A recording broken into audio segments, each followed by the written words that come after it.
Today's episode is something that is hard to talk about, but very important: the emotional side of job searching. The part that happens after the rejection email, after the interview that did not go well, after the restructure conversation, after the redundancy meeting, and after months of applying for roles and hearing nothing back, being told that you are overqualified, being told that you are not quite right for the role, being told nothing at all.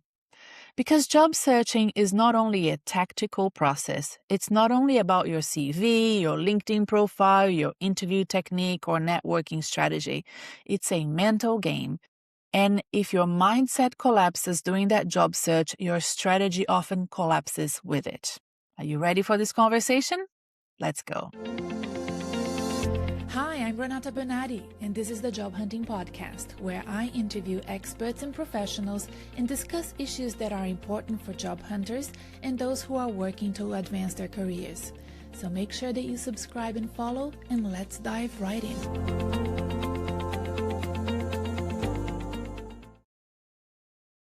I want to start with a story. I was speaking with my father after we watched the Roland Garros match with Aryna Sabalenka. If you are watching this much later, this happened in June 2026. And she lost a match that many people expected her to win. And after the match, she was visibly devastated. And this is how it happened. After losing that match at Roland Garros 2026 quarterfinals to somebody that was not as well qualified as she is, Diana Schneider, she's number 25, Sabalenka said she felt like she wanted to quit tennis.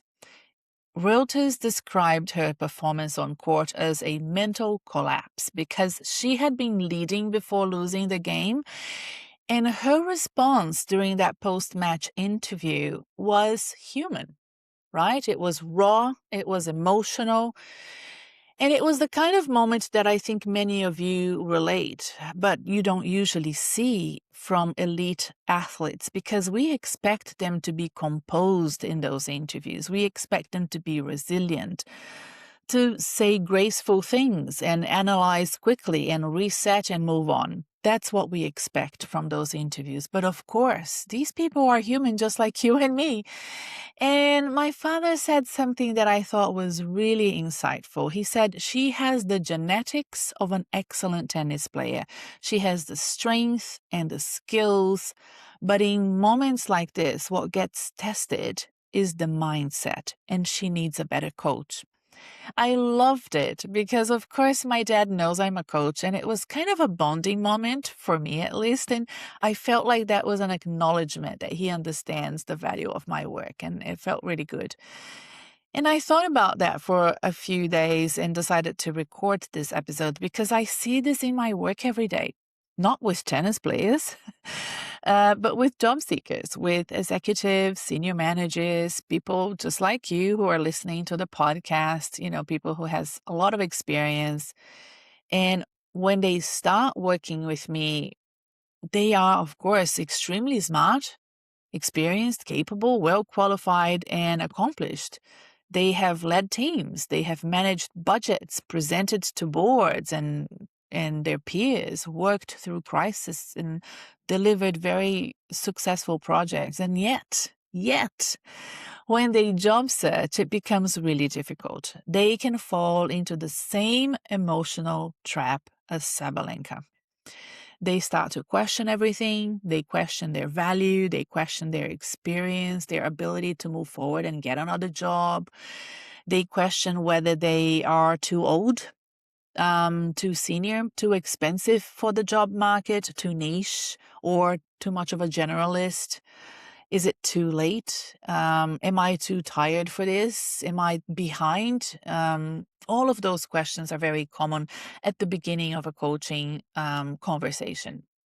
And in those moments, the risk is not only that they feel bad about what's going on with them. The risk is that they make decisions from that place, from that mindset. If they apply for roles that they don't want, if they withdraw from opportunities too early, if they start sending reactive messages to their connections or over explaining what happened to their careers. Some of them have stopped networking, right? You may relate to all of this. Rewriting your CV or your resume several times, trying to get it right, and convincing themselves that one rejection means something is permanently wrong with them. They turn a bad week into a career verdict. And this is why mindset matters, because your emotional reaction may be valid and human, but it does not have to become your strategy. That is the idea I want to explore in today's episode. I want to talk about the moments where job seekers move from confidence to panic and what needs to happen to bring them back into a more strategic, tactical mindset. And I'm going to share anonymized examples from my coaching work because these patterns come up again and again with different clients in different sectors, in different parts of the world, because I coach people worldwide, different levels of seniority as well, but often the same emotional process during the job search. The client usually seeks out coaching as a last resort, which I don't recommend and I wish they wouldn't, but alas, it's what usually happens. They come to me usually in a state of stress and disappointment and fear and exhaustion after, a longer search than they were envisioning, and then they figure out that the coaching will support them and help them. And the coaching work is to help them move on from what does this mean about me? What's going on? To, what do I do next? That shift sounds simple, but in a job search, it can change everything. So let's start with redundancy. I have worked with clients who have been made redundant after many years in the same organization, sometimes 10, 15, 20 years. And when that happens, the first reaction is rarely strategic. It's usually really emotional. Of course it is. I've been there too. I remember how emotional I became when your professional identity that has been attached to the organization you work for is cut. Redundancy can feel really deeply personal, even when you know intellectually that it is a business decision, even when you know that the organization is restructuring, even when you know that other people have been affected by this as well. You can still feel like a rejection about you, about your contribution or your loyalty, your relevance to the team, and your future. And in that emotional state, people often want to solve things immediately. They want to fix their CV, update their LinkedIn, apply for jobs, call recruiters, explain what happened, and make that fear go away by hopefully getting something really quickly, immediately afterwards. But sometimes the first job after a conversation like that is not to act at all. The first job is to stabilize your emotions. Because if you act from that panic mode, your decisions may become scattered. You may apply for the wrong roles. You may undersell yourself or over-explain the redundancy without needing to. You may rush into a job that is not right for you. And so in those circumstances, the work begins with separating the emotion from your next decision. Yes, it hurts. Yes, it's destabilizing, and this may bring up some fear. And I expect that will happen. And that's all true. But what needs to happen next in your career? What do we need to protect your career? What do we need to negotiate as you exit the organization? And what does the market need to understand about you? What is the story that we want to tell them? That is the shift. Why is this happening to me? What do I need to do next? Right? can be sources of negativity and grief. And grieving that loss is important, but you still need to act strategically as you move forward. So those things can exist at the same time, and they will probably exist at the same time during a job search. Another pattern that I see is the client who has had a difficult conversation at work and then spiral afterwards. This might happen during a restructure or after a performance conversation, after a disagreement with a manager, after being offered a role they don't want. I've had clients come to me after one conversation and say, I think I've ruined everything. I should not have said that. What if they think I'm difficult? What if I've damaged a relationship? Maybe I have no options now. And by the time we speak, they have replayed that conversation in their minds so many times that we need to sort of pause that, right? We need to sort of stop the rumination. When you feel that your future is uncertain, your brain wants to regain control by replaying that moment. But replaying is not strategic. At some point, we need to stop analyzing the emotional discomfort and start asking better questions. That's when, having a mentor or a coach can really, really help. What actually happened? Okay, let's think more objectively about what actually happened. What do we know for sure? What are we assuming people are thinking, and what is still within your control? Do you need to clarify anything with anybody? Does a follow-up message needs to be sent, right? And what is the tone? How do we want to come across? What options do we need to keep open? Because you cannot always undo a conversation, but you can decide what your next move communicates, right? So that's often where your power is, not in trying to erase what happens, that's out of your control, but in responding from now on with clarity, professionalism, and intention. That is what moves someone from emotional crisis to a tactical action. The third example is rejection. After a high stakes opportunity, I have worked with clients, this is very common, who have reached the final stages for very senior roles. We're talking C-level, executive roles, board roles, roles that they care deeply about, that they were prepared for, that they have researched and, really invested in their interview process. They imagine themselves in the job. You have to do that to actually be good at your interview. They told a few people they trusted, that they were applying for the role. So they were really invested emotionally. And then they did not get the job. That kind of rejection hits really hard. I remember, I've been there too. Because at that level, it's not just about the job. It can feel like a judgment on your leadership, on your career, on your reputation, your age, your relevance. And this is where the story people tell themselves becomes very important, right? So you can tell the story that you failed, I failed, right? Or you can tell the story that you reached the final stage of a very significant role, and now I need to learn from this process.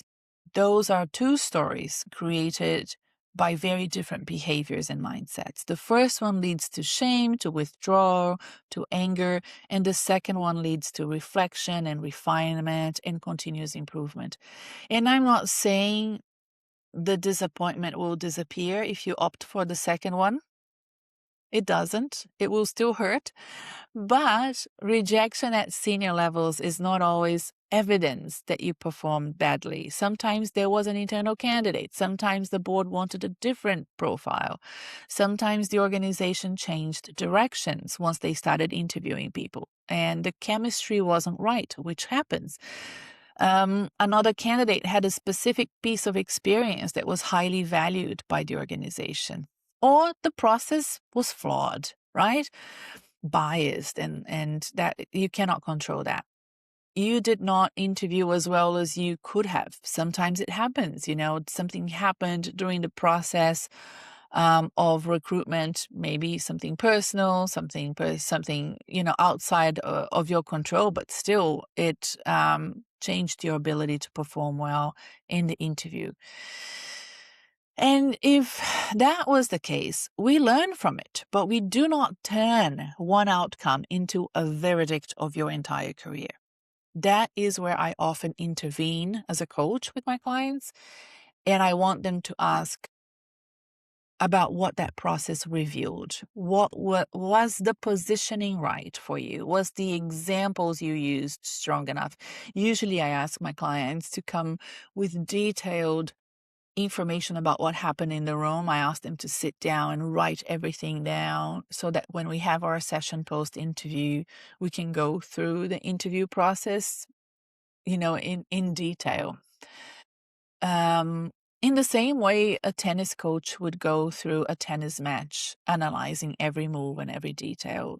That's how you become better at what you do. I explained to my client this week that she's already 80% there. The 20% to get you to the top of a recruitment process requires sophisticated tweaks in her strategy, right?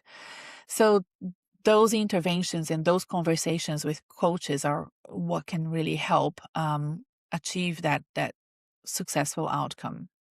Questions like, did the interview answers that you gave showed the right level of leadership? Did the client communicate impact or just experience?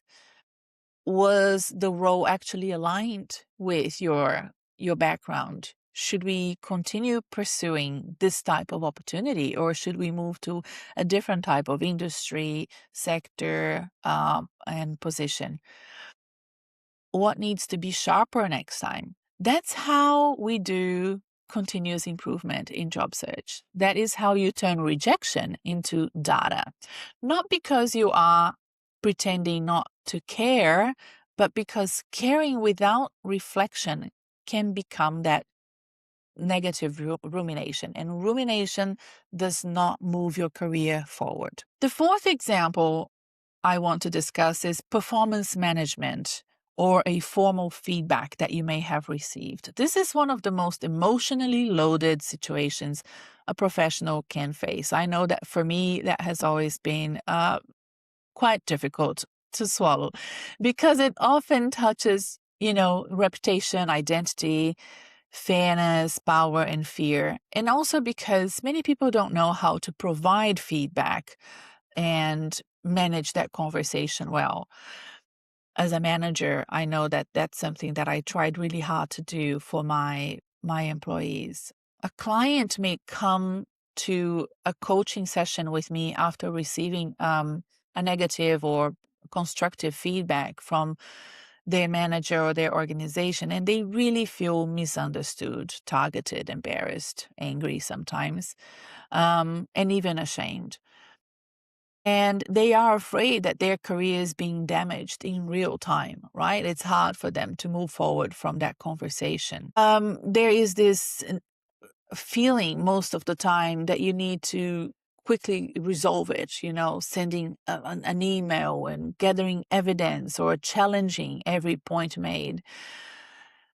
Sometimes the process is unfair. Okay, sometimes the feedback is poorly given or poorly framed. Sometimes the organization doesn't really get what you're trying to achieve or do.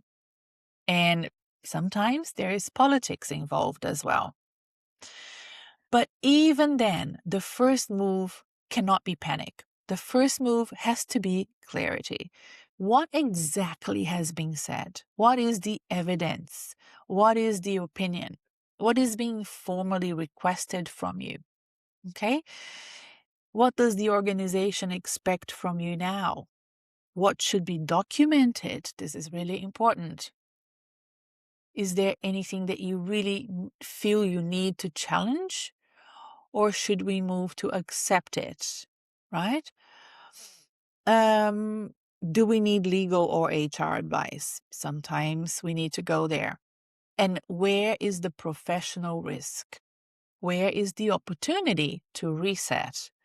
So those are conversations that we're having in a coaching session. And when people feel attacked, they often want to respond from that nervous system, but performance situations require discipline, and it's usually a marathon, not a sprint. The way that you go back to addressing it and creating a process that moves you from a situation like that to a situation more under your control. It requires careful communication. It requires role clarity. It requires knowing when to speak and when to pause. And sometimes preparing an exit strategy while still performing professionally at the organization. And that is not easy. But it's important because when you are under pressure at work, your next communication really does matter. The tone, the evidence, timing, your ability to self regulate may affect the outcome of the situation. The next example, and the most common for me as a career coach, is the long job search. This is one of the hardest situations because it really wears people down. And I'm seeing a lot of it, especially in the past couple of years. At the beginning, a job seeker feels very optimistic. They update their resumes, they apply for roles, they speak to people, they tell their network, and they think it will take a few months. And sometimes it does. But most times it takes longer, right? We're usually optimistic about the time frame of our job search.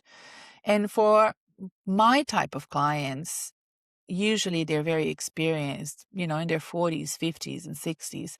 That usually takes longer because if they're in a managerial position or an executive position, the higher up you are in the pyramid of an organization, the less roles it is in the organization available to you. And the turnover is usually not that great, especially when the job market is tight. So we're talking here about longer job searches, 6 months, 9 months, 12 months or more. They are common these days, and they have been common for a while, especially for executives. And after a while, the emotional weight becomes really high and really heavy. A person can start to feel invisible, right? Because they have been out of the workplace for quite some time, and they start to wonder if anyone is actually paying attention to them, reading their job applications. They start to compare themselves with other a lot, especially in this LinkedIn age, and they start to feel embarrassed, right? And also, one thing that really affects people, of course, is the financial pressure. So that really affects confidence and can really wear people down over time. And when a client is in that place, I can't just tell them to keep going. That's not helpful, and it's not enough. Keep going means just keep repeating what you're doing, keep doing the same process. And, there's something there that as a coach, I need to help them undo. There's a bottleneck somewhere there. Because even though it is a long search and it is harder to get a job, as I explained, some people are getting jobs, right? So we need to find out what it is that we need to do to be top tier as a candidate. In a long job search, the important thing we need to do is diagnose the system that you are using. Where is your bottleneck? Is the client, my client, applying for the right roles? Is the position clear? Is the CV strong enough? And the LinkedIn profile, is it supporting that job search? Are they relying too much on advertised roles and not enough in networking? Are they speaking to the right recruiters? Are they recruiters that can actually help them? Or are they speaking to recruiters at all? Many people aren't even able to do that. Activating the right networks. Maybe they're getting interviews, but then they're not converting to job offers. So we need to sort of look into that. Are they avoiding conversations? Some people tend to do that after a while. Or targeting a market that's too wide or sometimes too narrow. And being exhausted, they might be sending low quality job applications, and that's a real issue as well. So, yes, we're looking at that job search strategy and how sustainable it is. This is where emotional support and strategy have to work together, because a long job search affects people's confidence, and confidence affects people's behavior, and behavior affects outcome. Outcome comes from behavior. When somebody is exhausted, they may not be, as confident and behaving as well as they should be to compete in a very tight market. And that is a problem. Going for a job interview sounding flat is a big issue and very common, in a long job search process. They may start applying to anything, right? And they may lose their ability to explain themselves clearly because they're sort of redoing their pitch over and over again, and they may become less tactical. And I'm talking from experience from my clients. I hope that is resonating with the podcast audience. I would love to hear back from you. If you get my newsletter and you could reply back to me and say, well, yes, that really resonated with me.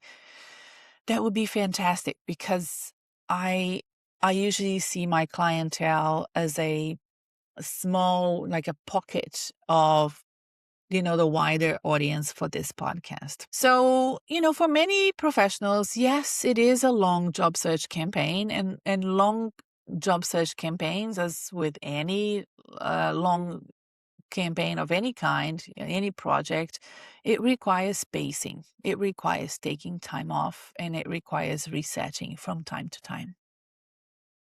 Now, let's talk about a career change. This is where clients start to imagine a different kind of professional life for themselves. Sometimes it happens during the coaching process when they start working with me and then they realize that what they really want to do is something different.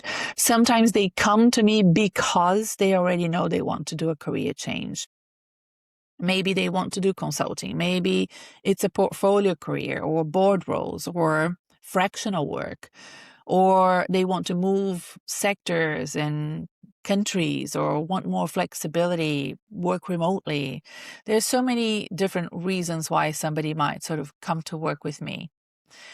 And often there is a tension there, because in one side, they want something new, and on the other side, there's security in what they are currently doing. So, for example, they like the idea of consulting, but they are frightened by not being able to do client acquisition, for example. They like the idea of portfolio work, but they worry about the inconsistent income. Board roles, because I work with a lot of experienced people, many people think that board roles are a great way to sort of move as they get older and start sort of considering pre-retirement opportunities, but they are not sure how to position themselves to get those roles. And the change may also affect their status quo, right? If they want something new, they might sort of have to move out of their current network, and that is something that can be quite a source of anxiety for many of my clients.